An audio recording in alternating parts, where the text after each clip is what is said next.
It's time to paint a werewolf with controller.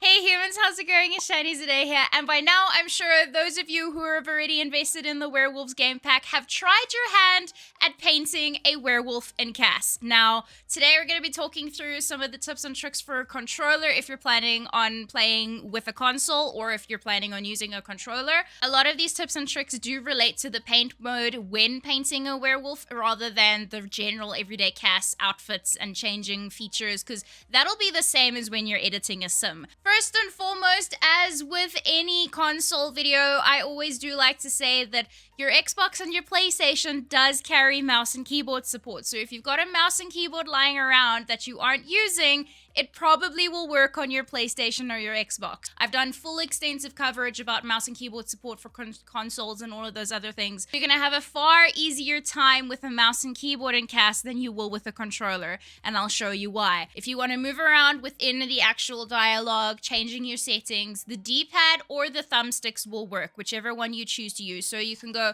up and down with the thumbsticks, or you can go left, right, up, down with your D-pad. My recommendation would be to use the D-pad, especially if you are jumping between different things, allowing you to scale up, scale down, transparency, size, rotation of the brushes, all of those things. So firstly, moving around can either be with your D-pad or your thumbsticks. Then also, there's a really nifty toggle when moving over to painting, where you're going to use X to toggle if you're playing on Xbox, and then square on your PlayStation controller if you're playing on PlayStation to toggle to your paintbrush cursor, which will then give you free reign, free roam, which I still had no control over because I absolutely struggled to paint a smiley face. But then also something that I picked up when using the left trigger to undo. It undoes the entire step.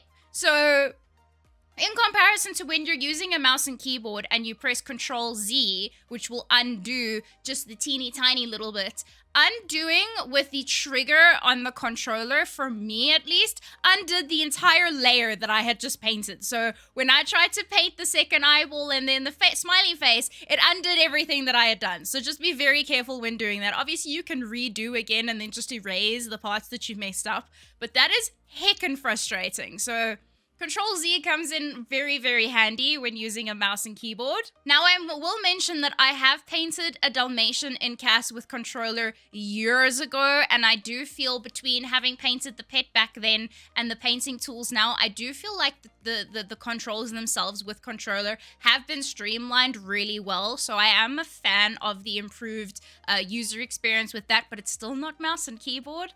I promise this isn't just a video about me going on and on and on about mouse and keyboard, but honestly, the control that I had with my mouse versus my controller is actually just entirely different, two different worlds entirely. So you also don't just have to freehand everything as well. There are templates where it's kind of acts like, in design terminology, it acts like a mask. So you can only paint in those areas, which obviously works with a controller, because then you just like highlight which area you want to paint in with one of the templates, and then you just make your brush as big as possible, and then you brush it in and fill it in that mask. So that is one way to go about it if you're struggling with the freehanding, is to use templates, so you can still use your custom colors, custom transparencies and whatever, but still make it look somewhat presentable. But then also there's a bunch of swatches where you can switch in and out your various colors, which are also really rad, but of course not having that super customization with the freehand or the free controlling, free painting technique.